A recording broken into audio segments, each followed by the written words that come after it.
अगर आपको माइंडेड बनना है, तार्किक, हर प्रश्न का जवाब देना सीखना है, स्वयंभू स्तोत्र पढ़ना सीखें।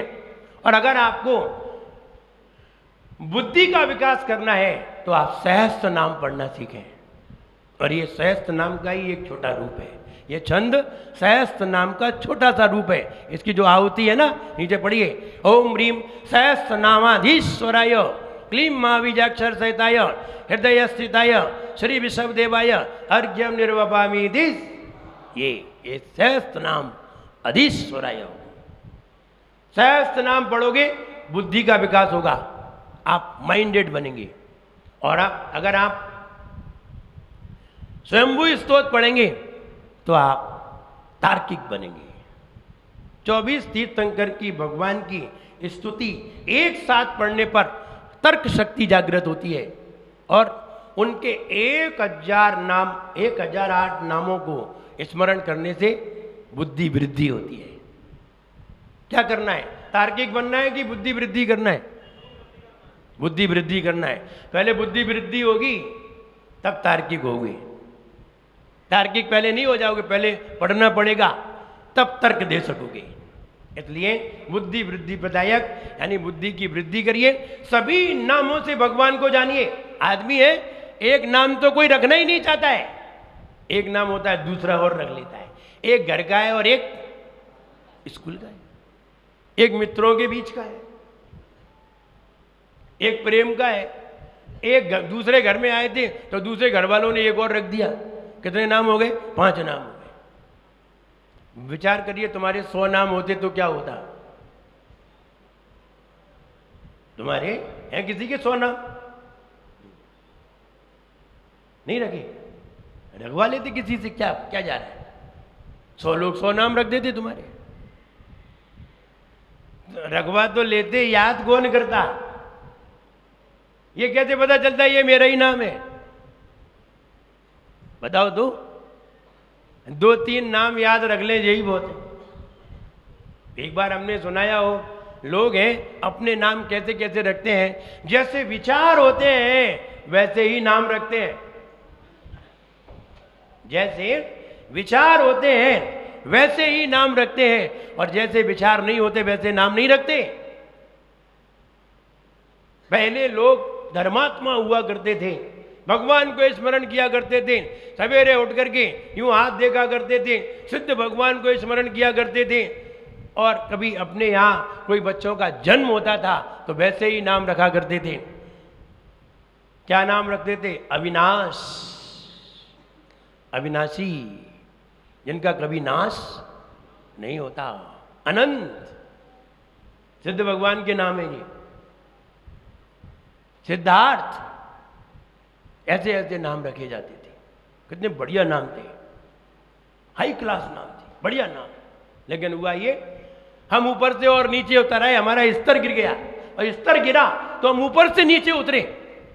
तो ये बताइए, सिद्ध शिला के नीचे क्या है? सिद्ध शिला से नीचे उतर आए, सिद्ध शिला से नीचे है क्या? क्या है? सिद्ध शिला के नीचे क्या है? स्वर्ग। क्या है? स्वर्ग। स्वर्ग में कौन रहते? देव। नाम रख लिया देवेंद्र।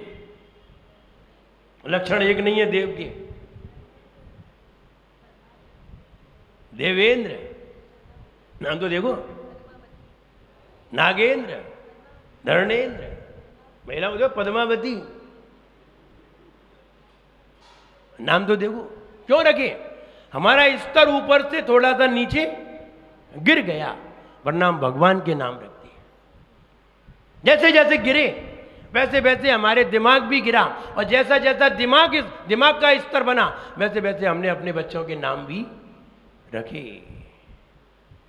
इंद्र, इंद्रजीत, नागेंद्र, धर्णेंद्र, देवेंद्र, ऐसे नाम रखे। लेकिन फिर स्तर गिर गया, और ऊपर से अगर नीचे गिरे तो कौन मिले? क्या मिला? सूरज मिला, चांद मिले, तारे मिले, ताराचंद, सूर्य प्रकाश, तारा देवी। देखो तो नाम देखो, कहां से आए ये नाम? ऐसे नाम रख लिए, इतने ऊंचे ऊंचे नाम। चंदा देवी आए नहीं, गिरह मिल गए, मंगल सिंह, ऐसे नाम। तो जैसे जैसे और नीचे गिरे, तो जब सूरज से नीचे गिरे तो क्या मिला? बताइए क्या मिला? भीड़? नहीं नहीं, पक्षी मिल गए। क्या मिल गए? तोताराम, मैना देवी। देखो तो स्तर गिरता गया, पक्षी मिले तो पक्षियों के नाम रख लिए। और कौन कौन से नाम रखे जाते हैं वो रख लिए पक्षियों के नाम। अब पक्षी से और नीचे गिरे तो कहां आए? पेड़ पौधे मिले, गुलाबचंद, चमेली देवी, देखो तो गेना भाई, पेड़ों के फूलों के नाम रखे। क्या मिला? पेड़ में फूल मिल गए तो इन्हीं के नाम रख लिए। और फिर फूल में फल दिखाई दे गए, अंगूरी बाई, देखो तो, केला देवी, बादामी बाई, ऐसे ऐसे नाम रख लिए। और नीचे उतर आए पेड़ से, फिर क्या मिला?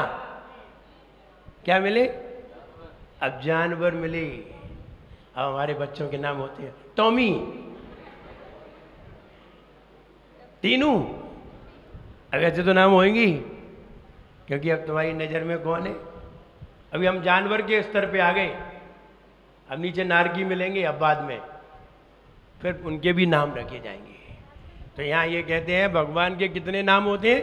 1008 नाम होते हैं। कुछ नाम ऐसे होते हैं जो दूसरों के द्वारा दिए जाते हैं, लेकिन कुछ नाम वे होते हैं जो दूसरों के द्वारा दिए नहीं जाते। हम खुद ऐसी विशेषता पैदा करते हैं कि हमारा नाम वैसा हो जाता है। एक विशेषता से नाम मिलता है और एक दूसरों के द्वारा थोपा गया नाम मिलता है। सारी चीज हमें दूसरों से ही तो मिली है। शक्ल दूसरों से मिली है, शरीर दूसरों से मिला है, नाम दूसरों से मिला है, कपड़े दूसरों से मिले हैं। तुम्हारा है ही क्या यहां? फिर भी कह रहे मेरा सब कुछ है। देखो तो तुम्हारा है क्या? शरीर माता पिता से मिला, रूप रंग किससे मिला? माता पिता से। रूप रंग माता पिता से मिला। शरीर किससे मिला? माता पिता से। नाम किसने दिया? माता पिता ने। सब दूसरों ने दिया है और दूसरे की लेकर के बैठ गए हैं, कह रहे मेरा है। यही तो अज्ञान है। विचार तो करो, सब दूसरों के द्वारा दी हुई चीजें हैं और हम कह रहे हैं अपना है, मेरा है। बस यही अहंकार है, यही अज्ञान है। हम ये कहें मुझे तो नाम किन्हीं दूसरों ने दिया था, नाम भी मेरा नहीं है, वो भी किन्हीं दूसरों ने थोप दिया था, इसलिए हम वही नाम से चले जा रहे। कह रहे हम जे हैं, तुम तो ये थे ही नहीं, तुम ये हो गए। इसलिए आत्मा का कोई नाम नहीं होता। यहां 1008 नाम उनके जो दिए गए हैं, ये नाम किसी दूसरे के द्वारा दिए गए नहीं है, ये उनकी विशेषताएं हैं। जैसे कि हम आपको क्या पढ़ा रहे हैं? भक्तामर। तो हमें क्या कहते हैं? भक्तामर वाले बाबा। क्यों कहते हैं? ये हमारी डिग्री है, ये किसी ने नाम दिया नहीं है, ये हमारी विशेषता से नाम मिला है। जो जिस तरह के विशेषता होते हैं, हम कविताएं बनाना जानते हैं, क्या नाम दे दिया? कवि हृदय, क्योंकि हम कविता बनाना जानते हैं। सबको थोड़ी दी जाएगी ये डिग्री। ऐसे ही भगवान के पास 1008 डिग्रियां हैं, 108 लक्षण हैं और 900 व्यंजन लक्षण हैं। 900 व्यंजन और 108 शुभ लक्षण दोनों मिलाकर के कितने हुए?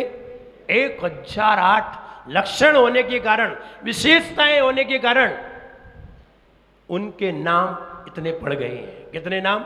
1008 नाम है। और जो 1008 नाम से भगवान की आराधना करता है, उसकी बुद्धि अपने आप ही बढ़ती हुई होती है। हम बच्चों को भगवान के नाम याद नहीं कराते, स्कूल भेजते हैं। हाँ, बढ़ाओ बुद्धि। 1008 नाम याद कराओ, बुद्धि बढ़ेगी। लेकिन हम दूसरे काम करते हैं और पता करते हैं, जरा सा बच्चा जरा सा पढ़ लेता है, मेरा बच्चा बहुत होशियार है। अब ये नहीं मालूम 7 तत्व कौन से होते हैं, तुम्हारा बच्चा बहुत होशियार है। अब ये नहीं मालूम 6 द्रव्य का स्वरूप क्या है, अब ये नहीं मालूम 5 अस्थि काय क्या होते हैं, तुम्हारा बच्चा बहुत होशियार है। अंगूठा तो छाप है, हाँ रोटी खाने लायक हो गया है, इतना ही होशियार है कि रोटी पानी खाने लायक हो गया, बस। इससे ज्यादा होशियार नहीं है। तत्व का ज्ञान नहीं है बच्चे को। बच्चे को काय का ज्ञान है? रोटी खाने का, और इसी को खाने के लिए लगा रहा जिंदगी भर, 20-20, 25-25 साल इसी में लगा रहा। जैसे रोटी कमाना बहुत कठिन था, बहुत सरल है रोटी कमाना, संयम पाना कठिन है। आप संयमी बनकर के तो देखो, तुम्हें रोटी लोग खिलाने घर पे आएंगे। तुम असंयमी रहोगे ना, अपने हाथ से बनाओ, ठोको और खाओ। संयमी को लोग दुनिया खिलाती है कि तुम संयम का पालन करते हो। संयम का पालन करने से व्यक्ति की ज्ञान की वृद्धि होती है, बुद्धि की वृद्धि होती है। 1008 नामों से जब हम ईश्वर की आराधना करते हैं, हमारी बुद्धि अपने आप विकसित होती है। आप विचार करिए, हम भी वही व्यक्ति हैं जो आप थे, हम भी वही हैं जो आप थे। इतने ज्ञान का विकास कैसे हुआ? इन्हीं से हुआ है। हमने कोई दूसरे कॉलेज में पढ़ाई थोड़ी पढ़ी है। कॉलेज वालों को पढ़ाते हैं, कॉलेज वालों से पढ़ते नहीं है। साधु लोग किसी से पढ़ते नहीं है, साधु पढ़ाते हैं, क्योंकि साधु बहुत ज्ञानी हुआ करते हैं। विचार करिए, हम तुम्हें इतना बता रहे हैं, ये तो एक बहुत छोटा सा अंश बता रहे हैं। ऐसे कहें 100 रुपए में से भी हम तुम्हें 50 पैसे बता रहे हैं, 1 रुपया भी नहीं बता रहे हैं। अब विचार करिए, मेरे दिमाग में कितना फीड होगा जो हम आपको नहीं बता सकती। कितना फीड होगा? 1 रुपया बता दें तो बहुत हो जाएगा, और तुमसे सहन नहीं होगा, और हम बता जाएंगे। इसलिए ज्ञान कितना है, ये कौन क्या कह सकता है। बस हम इतना कह सकते हैं कि 1008 नामों से जो स्तुति करता है, उसकी बुद्धि का विकास अपने आप होता चला जाता है। सेल्स खुलते चले जाते हैं। जो हमारे दिमाग में सेल्स भरे हुए हैं, जो 23 अरब सेल्स है ना हमारे दिमाग में, मस्तिष्क के अंदर चार्ज हो जाते हैं। ऐसे ही हम भगवान का नाम स्मरण करते हैं, क्योंकि भगवान स्वयं ही पावरफुल हैं। और पावरफुल होते ही, जैसे पावर में मोबाइल चार्ज लगाने पर मोबाइल चार्ज हो जाता है, वैसे ही हम अपना कनेक्शन भगवान से जोड़ने पर हमारे सेल्स चार्ज होने लगते हैं। और ये जैसे ही सेल्स चार्ज होते हैं, ज्ञान की वृद्धि होने लगती है। इसलिए इन्हें चार्ज करो, डिस्चार्ज नहीं। दुकान पे बैठ के चार्ज नहीं होते, दुकान पे बैठ के डिस्चार्ज होते हैं। घर में डिस्चार्ज होते हैं, दुकान पे डिस्चार्ज होते हैं। और भगवान से कनेक्शन लेने पर, भगवान में स्विच लगाने पर, भगवान के चरणों में हमारे सेल्स चार्ज होने लगते हैं, और हम ज्ञानी होते हैं, होशियार हो जाते हैं। बस यही अंतर है। किसी ने अपना चार्जर कहीं और लगा दिया है, इसलिए वे चार्ज की जगह डिस्चार्ज होते चले जा रहे हैं। उन्हें यही नहीं मालूम, हमने जहाँ चार्जर लगाया है वे उनमें पावर लाइन है ही नहीं, उनमें पावर लाइन है ही नहीं है। पावर लाइन में लगाएंगे तब चार्ज होंगे। इसलिए बुद्धि वृद्धि प्रदायक ये छंद है, छंद का फल है। और फल देखिए आगे कैसे आता है। आइए जाप देखते हैं। ओम ह्रीम ह्रम नमो दिट्ठि विषणम, ओम ह्रीम ह्रम नमो दिट्ठि विषणम। वे मुनि महाराज दृष्टि साइट। दृष्टि का मतलब होता है आंखों से देखना और दिमाग से सोचना, दोनों को दृष्टि कहते हैं।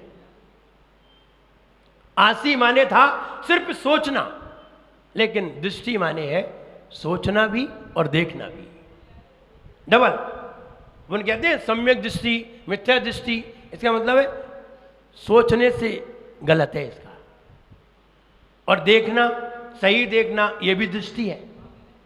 तो दृष्टि के मतलब दो हैं, देखना और सोचना। देखना और सोचना। अगर ये मुनि महाराज जो दृष्टि विषाणम, दृष्टि विष रिद्धिधारी है और दृष्टि अमृत रिद्धिधारी है, दोनों है। दृष्टि विष और दृष्टि अमृत दोनों है। अगर तुमने मुनिराज के ऊपर कहीं उन्हें बुरा भला कह दिया और मुनिराज ने कहीं तुम्हें गुस्से में देख लिया, बस देखना है, आगे नहीं। आगे ना तुमसे कुछ कहना है, ना बोलना है, कुछ नहीं कहना है, सिर्फ देख लिया तो उस व्यक्ति को खड़े खड़े मरना पड़ेगा, यानी मरेगा वो व्यक्ति बचेगा नहीं। और ऐसा नहीं है घर जाके मरे, नहीं नहीं, घर जाके भी नहीं मरेगा, वहीं मरेगा खड़ा खड़ा, अगर उन्होंने गुस्से में देख लिया तो। दृष्टि विष रिद्धिधारी मुनि महाराज, अगर कुपित होकर के कहीं गुस्सा आ गई उन्हें और गुस्से में उन्होंने कहीं गुस्से में भर के लाल आंख करके तुम्हें देख लिया, और लाल आंख छोड़ो गुस्से में देख लिया, खत्म, वो व्यक्ति जय जिनेंद्र के काबिल हो जाए। और अगर वे मुनिराज खुश होकर के उन्होंने कहीं तुम्हें आशीर्वाद दे दिया तो सांप ने भी काटा होगा फिर भी वो खड़ा हो जाएगा। दृष्टि विष अमृत, उनकी आंखों में ही इतनी ताकत है। और अगर वो आंख बंद किए हुए हैं और कहीं तुम्हारे बारे में सोच लें, कहीं क्रोध में आकर के सोच लें, तो ध्यान रहे तुम जहां भी बैठे हो वहीं की वहीं खत्म हो जाओ। फिर कैसे भी हो ये मतलब नहीं है, बस उन्हें गुस्सा आ गई और उन्होंने कहीं तुम्हारे बारे में सोच लिया तो फिर कभी कभी मुनियों के वचन साकार हो जाते हैं। इसलिए जब भी मुनियों से आशीर्वाद लें तो खुशी का लें।